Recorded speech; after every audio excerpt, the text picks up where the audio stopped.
نہ جانے مسائل تو علماء سے پوچھیں، یہ حکم مبین ہم کو رب سے ملا ہے، چلو پوچھ کیسے جیے زندگی کو، چلو پوچھ لیں کس میں رب کی رضا ہے، رب کی رضا ہے۔ الحمدللہ رب العالمین والصلاة والسلام علی سید المرسلین، اما بعد فاعوذ باللہ من الشیطان الرجیم، بسم اللہ الرحمن الرحیم۔ الصلاة والسلام علیک یا رسول اللہ وعلی آلک واصحابک یا حبیب اللہ، الصلاة والسلام علیک یا نبی اللہ وعلی آلک واصحابک یا نور اللہ۔ میٹھے میٹھے اسلامی بھائیوں اور مدنی چینل کے ناظرین، سلسلہ دارالفتہ اہل سنت میں ایک بار پھر آپ کو مرحبا کہتے ہیں۔ ابتداً درود پاک کی فضیلت عرض کی جاتی ہے کہ فرمان مصطفیٰ صلی اللہ تعالی علیہ وسلم ہے کہ مجھ پر درود پاک پڑھنا پل صراط پر نور ہے، جو روز جمعہ مجھ پر 80 مرتبہ یعنی 80 ٹائم درود پاک پڑھے گا، اللہ تعالیٰ اس کے 80 سال کے گناہ معاف فرمائے گا۔ صلو علی الحبیب صلی اللہ تعالی علی محمد صلی اللہ علیہ وسلم۔ الحمدللہ عز و جل اس سلسلے کی برکت سے بہت زیادہ مسائل سیکھنے کو ملتے ہیں، اور آج بھی ملیں گے۔ آپ کی کالز اور ایس ایم ایس ہم شامل سلسلہ کرتے ہیں، اور انشاءاللہ عز و جل آج بھی کریں گے۔ آئیے آپ کی کالز کو ہم شامل کرتے ہیں۔ محمد انور اتاری ہند کے شہر پونا سے عرض کر رہا ہوں، کچھ چیزیں ایسی ہوتی ہیں جو کبھی کبھار استعمال میں آتی ہے، بہت کم استعمال میں آتی ہے، کیا ایسی چیزیں ہم سیکنڈ ہینڈ استعمال کر سکتے ہیں، یا کون سی چیزیں ہم سیکنڈ ہینڈ لے سکتے ہیں، کون سی چیزیں ہم سیکنڈ ہینڈ نہیں لے سکتے، یہ رہنمائی فرمائیے۔ جی حضور کیا ارشاد فرمائیں گے؟ بسم اللہ الرحمن الرحیم۔ اس میں تو شرعی اعتبار سے کوئی پابندی نہیں ہے کہ آپ کوئی استعمال شدہ چیز لیتے ہیں اپنی ضرورت کے تحت، تو اس میں کوئی حرج نہیں ہے۔ اب انہوں نے کہا کہ کون سی چیز سیکنڈ ہینڈ یعنی استعمال شدہ لینی چاہیے، کون سی نہیں، تو اس میں کوئی قید نہیں ہے۔ آپ دیکھ لیں کہ جس چیز کو آپ کو جس طرح ضرورت ہے، عارضی طور پر یعنی بہت کم استعمال ہوتی ہے، تو آپ اور استعمال شدہ چیز لینے میں اس کا گزارا ہو جاتا ہے تو وہ بھی لے سکتے ہیں۔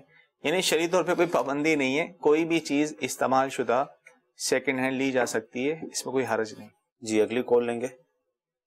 دارالفتہ اہل سنت کی بارگاہ میں یہ سوال ہے کہ اگر کوئی عورت حفظ کر لے قرآن پاک تو بعد شادی کے بعد بچوں کی مصروفیت کی وجہ سے وہ یاد نہ رکھ پائے تو اس کا کیا حل ہے؟ جی دیکھیں، قرآن پاک جس نے حفظ کر لیا اب اس پر لازم ہے کہ اس کو یاد رکھے۔ صحیح۔ اب چاہے وہ عورت ہی کیوں نہ ہو، خاتون، یعنی اس نے حفظ کر لیا تھا تو اب یہ شرعی عذر نہیں ہوگا، وہ اس پر لازم ہوگا کہ وہ پڑھتی رہے۔ صحیح۔ اگر بالفرض وہ بھول چکی ہے، یاد نہیں ہے، تو اب اس پر لازم ہے کہ پڑھتی رہو، روزانہ کوئی وقت مخصوص کر کے، اور وقت نکالا جا سکتا ہے، اس میں اتنا بڑا مسئلہ نہیں ہے، وقت نکال کر جو ہے قرآن پاک کو پڑھتی رہیں تاکہ وہ جو بھول گیا ہے وہ یاد آ جائے۔ جی وقت اسلامی بہنوں کو کافی ملتا ہے، گھر کے اندر بچے سو رہے ہوتے ہیں اور ٹائم مل جاتا ہے، تو لہذا یہ عذر نہیں بنے گا کہ بچوں کی مصروفیت کی وجہ سے اگر اس کو جائز قرار دے دیں تو اس طرح نہیں ہوگا۔ لہذا صورت وقت نکالنے ہی کی بنائی جائے گی تاکہ جو حفظ کیا ہے وہ حفظ رہے، پکا رہے جب تک زندہ ہیں۔ جی اگلی کال۔ سوال یہ ہے کہ میرا ایک دوست ہے، وہ مجھ سے 50,000 روپیہ ادھار مانگ رہا ہے۔ وہ کہہ رہا تھا مجھے اپنے کاروبار چلانے کے لیے 50,000 روپیہ چاہیے، لیکن وہ اس کے بدلے میں آپ کو ہر ہفتے میں 2,500 روپیہ یا 3,000 روپیہ دوں گا۔ لیکن یہ اگر مجھے 2,500 روپیہ دے تو وہ مہینے کا 10,000 روپیہ بنتا ہے، تو اگر 3,000 روپیہ دے تو 12,000 روپیہ بنتا ہے۔ وہ مجھے کہہ رہا تھا کہ اگر یہ جو آپ مجھے 50,000 روپیہ دو گے یہ آپ کا وہیں پہ وہیں رہے گا، آپ کو جب ضرورت ہوگی مجھے پہلے 1-2 مہینہ بتائیں گے تو میں آپ کا 50,000 روپیہ واپس کر دوں گا۔ لہٰذا سر یہ پوچھنا ہے میں نے کہ یہ جو مجھے 2,500 یا 3,000 روپیہ ہر ہفتے کا دے رہا ہے یہ کیا سود میں آتا ہے؟ جو انہوں نے صورتحال بیان کی یہ تو بیعینی سود ہے، حرام ہے۔ 50,000 روپے ادھار دے رہے ہیں اور اس نے کہہ بھی دیا ہے بھائی آپ کی رقم اپنی جگہ محفوظ ہے، جب ضرورت ہوگی واپسی لے لینا، آپ کو مہینہ 10-25 جو بھی ہے وہ دیتے رہیں گے، تو بالکل ناجائز و حرام ہے یہ۔ اور اس طرح عام طور پہ لوگ کرتے ہیں کہ کسی کے ساتھ چلتے ہوئے کام میں اس طرح برائے نام اس کو کہتے ہیں پارٹنرشپ، لیکن رقم ان کی محفوظ ہوتی ہے، وہ کہتے ہیں بھائی جو بھی نفع ہو دیتے رہنا، یا نفع فکس کر دیتے ہیں، تو یہ صورت سود کی ہے۔ حدیث میں آیا کلو قرض جر منفع فہو ربا او کما قال، کہ ہر وہ قرض جس سے نفع حاصل ہو وہ سود ہوتا ہے. تو یہ قرض ہی ہے کہ آپ اس کو استعمال کے لیے رقم دے رہے ہیں اور جتنی دی ہے اتنی ہی آپ اس سے وصول کر رہے ہیں، تو یہ قرض ہے. اب اس پر مشروط نفع ہے کہ آپ مجھے 50,000 روپے دیں گے، آپ کو مہینہ میں اتنا دیتا رہوں گا یا جو بھی ہوگا دیتا رہوں گا. تو یہ سب ناجائز اور حرام ہے. توبہ کریں اور ان سے اپنا رقم واپس لے لیں، یا رقم نہیں لے رہے تو نفع بالکل نہ لیں. اور اگر نفع لے چکے ہیں تو جن سے لیا ہے اس کو واپسی کر دیں یا پھر صدقہ کر دیں. واپسی کر دینا زیادہ بہتر ہے اور اللہ کی بارگاہ میں توبہ کریں. اس طرح جو بھی پارٹنرشپ یا کاروبار کے اندر اپنا شیئر ملانا چاہتے ہیں، اولا وہ دارالفتہ اہل سنت اگر ان کے قریب ہے، ورنہ کسی عاشق رسول مفتی کی بارگاہ میں حاضر ہوں، اپنا مسئلہ بیان کریں، پھر جو رہنمائی آپ کو دی جائے اس کے مطابق آپ چلیں تاکہ حرام والا معاملہ نہ ہو. جی اگلی کال. سر مجھے سوال یہ کرنا تھا کہ قضا نمازیں جو ہوتی ہے، جس کی فار ایگزامپل عمر 30 سال ہے، جو قضا نمازیں کی ہیں اس کا پڑھنے کا طریقہ کیا ہے آسان، اور دوسرا روزوں کی قضا کا کیا طریقہ ہے؟ جی دیکھیں، اول تو پہلے حساب لگائیں کہ کتنی نمازیں قضا ہوئی ہیں جب سے بالغ ہوئے ہیں. مرد جو ہے اگر اس کو بلوغت کی عمر معلوم ہے تو صحیح، نہیں معلوم تو 12 سال کی عمر سے وہ اپنے آپ کو بالغ شمار کرے. تو اس کے بعد جتنی نمازیں جو اس کی قضا ہوئی ہیں اس کا وہ حساب کرے، ظن غالب کرے جہاں تک ہو سکتا ہے. پھر حساب کر کے اب روز کی روز جو ہے وہ نماز وہ قضا اپنی پچھلی پڑھتا رہے. روز کی یہ 20 رکعتیں بنتی ہیں، 2 فجر، 4 ظہر، 4 عصر، 3 مغرب، 4 عشاء اور 3 وتر، سے 20 رکعتیں ہر نماز کے ساتھ بھی قضا کر سکتے ہیں. اب اس میں نیت کیا ہوگی؟ اب ظاہر ہے بہت ساری نمازیں اگر قضا ہوں تو یہ یاد نہیں رہتا کہ کون سے دن کی نماز قضا تھی. تو اس لیے ہر نماز میں یہ نیت کر لے، جیسے فجر کی نماز کہ مجھ پر جو اب جو سب سے پہلے فجر کی قضا ہے میں اس کی نیت کرتا ہوں، اب جو سب سے پہلے ظہر کی قضا ہے، اس طرح نیت کرتا رہے. اور اسی طرح روزے جو قضا ہوئے ہیں اس کا بھی حساب لگا کر ان کی جو ہے وہ قضا کرتا رہے. مزید تفصیل جاننا چاہیں تو امیر السنت کا جو رسالہ ہے تو اس کا مطالعہ کریں. ٹھیک. قضا کے حوالے سے یہ واقعی ایک بہت اچھی فکر ہے جسے نصیب ہو جائے کہ ایک بہت بڑی تعداد ہے، اول تو نماز پڑھتی نہیں، اور جو نماز پڑھنا شروع کر دیتے ہیں تو ماضی کی جو ان کی عمر تھی اس حساب سے ٹھیک ٹھاک نمازیں باقی ہوتی ہیں. لہذا جس طرح مفتی صاحب نے فرمایا کہ بالغ ہونے کی عمر ان کو یاد ہے تو ٹھیک، ورنہ 12 سال کی عمر سے حساب لگا کر یہ سلسلہ کریں. جی اگلی. یہ مرد کے لیے، مرد کے لیے. عورت کے لیے بھی ہوگا کہ وہ 9 سال کی عمر سے حساب لگے. ٹھیک. جی اگلی کو. میرا سوال دارالفتہ اہل سنت میں یہ ہے کہ ہمارے یہاں اس طرح ہوتا ہے کہ جب پوتی ہوتی ہے تو نا 1 2 3 دن تک نا کچھ لوگ اکٹھے ہو کر نا بنا ہوا ہوتا ہے حساب کے فلاں فلاں رشتہ دار نا پہلے دن کھانا پکا کر لائیں گے، فلاں فلاں دوسرے دن، فلاں فلاں تیسرے دن، اور نا وہ سب کو بٹھا کر نا کھلاتے ہیں. تو نا اگر کوئی نہ کھائے تو اس سے ناراض بھی ہو جاتے ہیں. اور جب کل کا ختم ہوتا ہے تیسرے دن تو اس میں جو ہے وہ فروٹ وغیرہ لا کر رکھ دیتے ہیں ختم میں، اور جب ختم شریف پڑھ لیا جاتا ہے تو پھر باہر کھڑے ہو کر بانٹنے لگ جاتے ہیں. تو سب لوگ اس میں بھی تھوڑا تھوڑا ثواب کی نیت سے لے کر جا رہے ہوتے ہیں. کیا یہ سب کام درست ہیں؟ دیکھیں، جو 100 کے دن ہوتے ہیں ایام میت جنہیں کہتے ہیں، 3 دن تک ہوتے ہیں، تو ان میں اگر میت کے سارے ثواب کے لیے جو ہے وہ کھانے پینے کا اہتمام کرتے ہیں رشتہ دار وغیرہ، تو انہیں غربا اور مساکین کو ہی کھلانا چاہیے. صحیح. عمومی طور پہ جو وہیں کے قرب و جوار میں رہتے ہیں رشتہ دار، وہاں جمع ہو جاتے ہیں، کھاتے ہیں. تو اگر ان میں سے جو غنی ہے، صاحب حیثیت ہے، تو ان کا کھانا تو جائز نہیں ہے ان 3 دنوں میں. اور اگر ان میں کوئی شریف فقیر ہیں تو وہ کھا سکتے ہیں. اسی طرح دور دراز سے، دیگر شہروں سے بعض اوقات وہ آتے ہیں، لوگ مہمان آتے ہیں تو وہ کھا سکتے ہیں. صحیح. باقی کوشش کی جائے ایسے مواقع پر، اول تو جو شروع پہلے دن ہے تو میت کو، جو اہل میت ہیں ان کے لیے کھانے کا اہتمام کیا جائے، جو کہ حکم ہے کہ ان کو کھلایا جائے، اپنے ساتھ بیٹھا کر کھلائیں. بیچارے غمگین ہوتے ہیں. لیکن یہاں معاملہ الٹ ہوتا ہے، بجائے ان کو کھلانے کے وہ پریشان ہوتے ہیں کہ جو مہمان آئے ان کو ہم کس طرح کھلائیں گے. تو بالکل یہ طریقہ درست نہیں ہے، اس رواج کو ختم ہونا چاہیے. باقی اصال ثواب کا جو سلسلہ وہ رہے برقرار، اور غربا و مساکین کو ہی کھلانا چاہیے. یہ صوم تک ہے. صوم کے علاوہ جیسے 10واں 20واں چہلم کا جو ہوتا ہے تو اس میں بھی بہتر یہ ہے کہ اغنیا جو غنی ہے وہ نہ کھائیں، لیکن کھا لیں تو جائز ہے. ایک دو ایسے میں شامل کرتے ہیں. قسم کا کفارہ بتا دیں. اگر کسی نے قسم کھائی کہ یہ میں کام نہیں کروں گا، وہ کام کر لیا، قسم ٹوٹ گئی، تو اس کا کفارہ کہ 10 مسکینوں کو 2 وقت کا کھانا کھلائے یا ان کو کپڑے پہنائے. صحیح. رقم دینا چاہے تو 10 فطرے کی رقم، جیسے ایک فطری رقم 100 روپے ہے تو اس طرح 100 روپے کر کے 1000 روپے یہ 10 مسکینوں کو دے دے جن کو زکوٰۃ دے سکتے ہیں. اگر یہ نہیں کر سکتا، نہ کھانا کھلا سکتا ہے نہ کپڑے دے سکتا ہے، تو پھر اسے لگاتار 3 روزے رکھنے ہوں گے. ٹھیک ہے. اچھا، عورت کے شوہر کا اگر انتقال ہو جاتا ہے تو عدت جو ہے وہ فرض ہے یا واجب ہے؟ اس کا حکم کیا ہے؟ عدت تو فرض ہے، قرآن میں اس کا باقاعدہ حکم ہے کہ عورت جو ہے وہ جس کے شوہر کا انتقال ہو جائے تو وہ 4 مہینے 10 دن اسی گھر میں، جس گھر میں وہ شوہر کے ساتھ رہتی تھی، وہ 4 مہینے 10 دن اپنی عدت پوری کرے گی. اگر ایسی عورت کوئی جس کا شوہر انتقال کر جائے وہ حمل سے ہے، حاملہ ہے، تو اس کی عدت جو ہے وہ بچہ جنت تک ہوگی. ٹھیک. جی مزید کالز. میرا سوال یہ ہے کہ عورتوں کا آپس میں ہاتھ ملانا کیسا ہے؟ اس میں کوئی حرج نہیں ہے. ہاں البتہ یہ ہے کہ اگر اس طرح کا شہوت وغیرہ کا معاملہ ہو تو پھر اس کی ممانعت ہوگی، ورنہ ہاتھ ملانے میں کوئی حرج نہیں. ٹھیک، ملا سکتے ہیں. جی اگلی کال. محمد افضل عطاری مصطفیٰ آباد ہند سے عرض کر رہا ہوں. میرا سوال ہے عورت کے لیے آرٹیفیشل کا کیا حکم ہے؟ برائے کرم رہنمائی فرما دیجیے. آرٹیفیشل جولریز وغیرہ جو ہوتی ہیں غالباً یہی.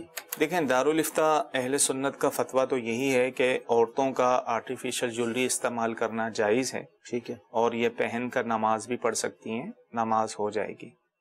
لیکن اس میں علماء کا ہے اختلاف. صحیح. تو بہتر یہ ہے کہ اختلاف سے بچتے ہوئے عورتیں یہ زیورات نہ پہنیں. صحیح. جی اگلی کال. میرا سوال ہے کہ ہماری ماں نے نا عمرے کے لیے جانا ہے تو ان کے ساتھ کوئی محرم نہیں ہے، لیکن ویسے گاؤں کے بندے جا رہے ہیں، کیا وہ ان کے ساتھ سفر کر سکتی ہیں؟ محرم کے نہ ہونے پر کسی عورت کا سفر کرنا بالکل حرام ہے جانا اس طرح کہ اب عورت چاہے کتنی ہی عمر ہو جائے اس کی، بوڑھی کیوں نہ ہو جائے، سفر کے لیے شوہر کا یا کسی محرم کا ساتھ ہونا ضروری ہے. شرعی سفر اگر کرنا ہو تو اس کا تعلق کس خاص عمرہ یا حج کے لیے نہیں ہے، بلکہ اپنے شہر سے دوسرے شہر بھی وہ جاتی ہے، شرعی مسافر 92 کلومیٹر، تو محرم کا ساتھ ہونا شرط ہے. بلکہ حدیث میں آئے کہ 1 دن کی راہ بھی ہو تو پھر بھی بغیر محرم کے نہ جائے.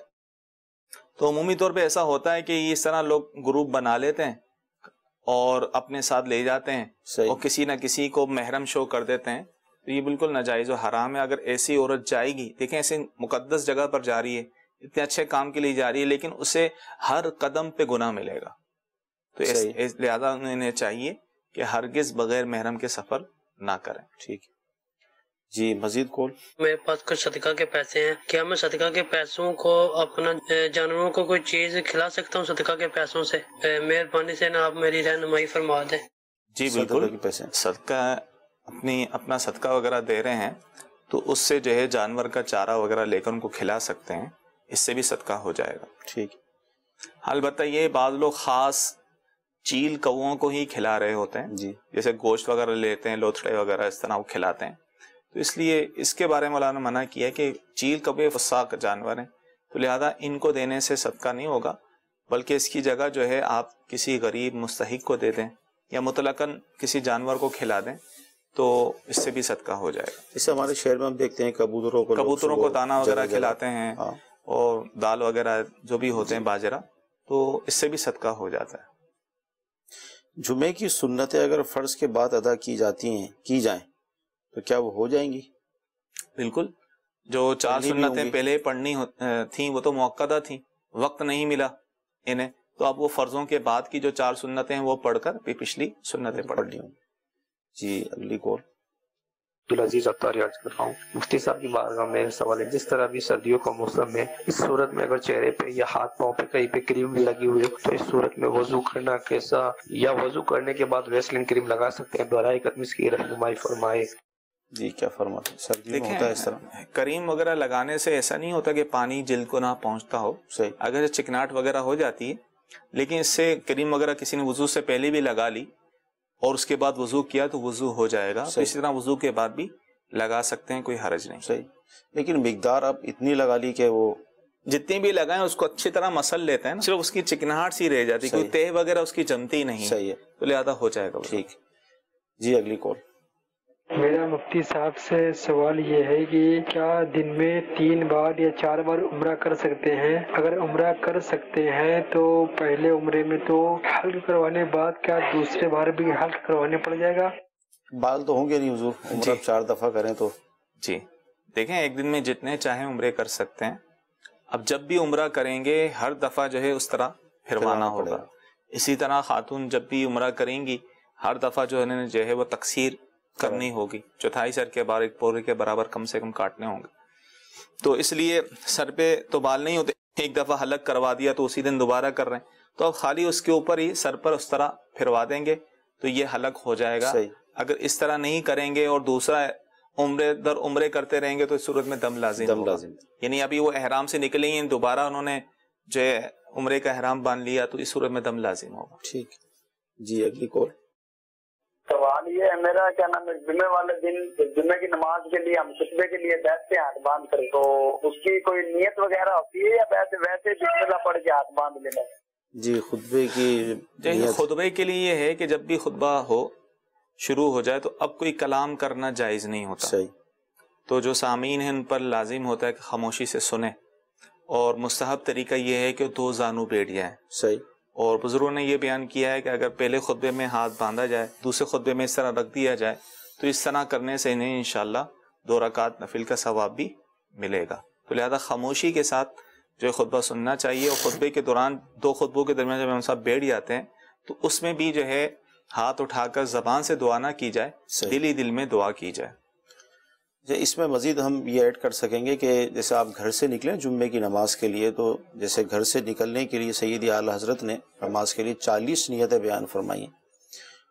ابھی اہل سنت آئے دن ہمیں اس کا ذہن بھی دیتے ہیں، تو مزید آپ اس میں یہ نیت ایڈ کر لیں جمعے کی نماز کے لیے کہ 2 زانوں بیٹھ کر توجہ کے ساتھ خطبہ سنوں گا. یعنی گھر سے نکلتے وقت ہی یہ نیت اگر ہو جائیں تو یوں انشاءاللہ تعالیٰ آپ کی نیت والا معاملہ بھی ہو جائے گا اور ثواب میں، کیونکہ جتنی نیتیں زیادہ ہوں گی ہر قدم پر اس حساب سے پھر نیکیاں بڑھ جاتی ہیں. جی اگلی کال. محمد افضل بات کر رہا ہوں جی گوجرا. جی نماز عشاء میں وطر کی نماز اگر دعائے قنوت بھول جائے تو وطر ادا ہو جائیں گے یا دوبارہ پڑھنے پڑے گی؟ دیکھیں دعائے قنوت پڑھنا یہ واجب ہے. صحیح. تو اگر کوئی بھول گیا یعنی رکوع میں چلا گیا تو اب وہ واپس نہ آئے، بلکہ آخر میں اگر وہ سجدہ سہو کر لے گا تو اس کی نماز ہو جائے گی. اگر وہ سجدہ سہو بھی نہیں کرتا تو اس صورت میں نماز کو لوٹانا واجب ہوگا. صحیح. جی اگلی کال. میں یہ پوچھنا چاہتا تھا کہ اگر پرائز بانڈ آدمی کا لگ جائے تو وہ کاروبار اسے کر سکتا ان پیسوں سے؟ پرائز بانڈ سے نکلنے والا جو انعام ہے وہ حلال ہے. صحیح. اس کا استعمال جائز ہے، تو لہذا کسی جائز کاروبار میں اس کا استعمال کیا جا سکتا ہے. پرائز بانڈ کی خرید و فروخت بھی جائز ہے، اس سے نکلنے والا انعام بھی حلال ہے. ٹھیک. جی اگلی کال. میرا یہ سوال ہے مفتی صاحب کی بارگاہ میں کہ سارا دن اگر درود شریف پڑھا جائے تو وہ حضور صلی اللہ علیہ وسلم کی بارگاہ میں کیسے تحفہ بھیجا جائے، کس طریقے سے اس کی دعا کی جائے؟ یہ بھی ایک مسئلہ ہے. لوگ اصال ثواب کے لیے ایسے علاقوں میں امام خیر ان کا ذہن یہی ہوتا ہے کہ ایک اچھی شخصیت گھر پہ آ جائے، اصال ثواب کیسے کیا جائے؟ دیکھیں ایک تو آپ نیت بھی کر لینا وہی کافی ہوتا ہے. صحیح. اگرچہ زبان سے آپ نے نہیں کہا، دل میں نیت ہے کہ بھائی میں یہ جو پڑھ رہا ہوں یہ اس کے لیے، یہ فلاں کے اصال ثواب کے لیے کر رہا ہوں. اگر بالفعل پہلے سے کوئی نیت نہیں تھی، پڑھتا رہا، اب ذہن بنا اصال کرنے کا، تو اس میں زبان سے اگر کہنا چاہ رہا ہے تو اللہ کی بارگاہ میں دعا کر کے جن کو ثواب پہنچانا ہے ان کو ثواب، انہوں نے درود پاک کا پوچھا ہے تو سرکار علیہ الصلوۃ والسلام کی بارگاہ میں پیش کر دیا جائے، اور دل میں بھی اگر نیت کر لیں گے تو وہ بھی کافی ہوگا. صحیح. تو اصال ثواب کرنا اتنا کوئی مشکل کام نہیں ہے. جس طرح مفتی صاحب نے ارشاد فرمایا دل کی نیت سے بھی ہو جاتا ہے. زبان سے آپ یہ الفاظ عطا کر دیں کہ میں نے یہ جو 12,000 درود پاک پڑھے، یا اللہ اس کا ثواب تیرے محبوب کی بارگاہ میں نظر کرتا ہوں تو فتن، تو یہ آپ کا اصال ثواب ہو جائے گا. جی اگلی کال. میں نے کسی سے پیسے لے کے کاروبار میں لگائے، اب وہ رقم جو میں نے کاروبار میں لگائی ہے، جب اس کا جو پروفٹ بنتا ہے جو میں کاروبار میں لگا رہا ہوں وہ انہیں میں منتھلی دے رہا ہوں، ٹھیک ہے. اب اس پہ جو پیسے میں زکوٰۃ جو بنے گی وہ ادا کریں گے یا میں ادا کروں گا؟ کیا فرماتے ہیں؟ دیکھیں اگر تو وہی قرض والی صورت ہے، اگر آپ نے شرعی طریقے سے پارٹنرشپ نہیں کی، آپ نے اس سے پیسے لے لیے، کہا بھائی اپنے کاروبار میں لگاؤں گا، جو نفع ہوگا دے دوں گا، تو پھر تو یہ رقم آپ کے پاس قرض ہے. صحیح. ٹھیک ہے. تو اس کی زکوٰۃ وہی دیں گے، ادا کرے گا، اور آپ کا اس طرح نفع دینا بھی جائز نہیں ہوگا. اگر تو آپ نے جائز طریقے سے جو شرعی اصولوں کے تحت پارٹنرشپ کی ہے تو اس صورت میں جو ہے اگر آپ کا بھی اس کے اندر کیپٹل ہے تو جتنا ان کا کیپٹل ہے وہ اپنے حصے کے مطابق یہ زکوٰۃ ادا کریں گے، اور جنہوں نے پیسے انویسٹر ہیں وہ اپنے حصے کے مطابق وہ زکوٰۃ ادا کریں گے۔ اگر ٹوٹل پیسے جو ہے اور اسی کے ہیں، ان کی فقط محنت ہے، تو ظاہر ہے وہ مال کا مالک وہی ہے، جو مال کا مالک ہے وہی زکوٰۃ ادا کرے گا۔ صحیح۔ اچھا، یہ پوچھنا چاہ رہے ہیں کہ یہ ارشاد فرمائیں کہ صبح صبح ہم پرندوں کو کھانا روٹی کے جو ٹکڑے وغیرہ ہوتے ہیں یہ ڈالتے ہیں، تو کیا یہ صدقہ ہے؟ دیکھیں، نیت کریں گے صدقے کی تو ثواب ملے گا۔ صحیح، ٹھیک ہے نا۔ تو اگر ویسی ہی ڈال دی، کوئی نیت نہیں ہے تو نیت کر لینا چاہیے۔ صحیح۔ اور جانور کو یہ کھلا سکتے ہیں، جانور کو کھلانا بھی صدقہ ہے۔ صحیح۔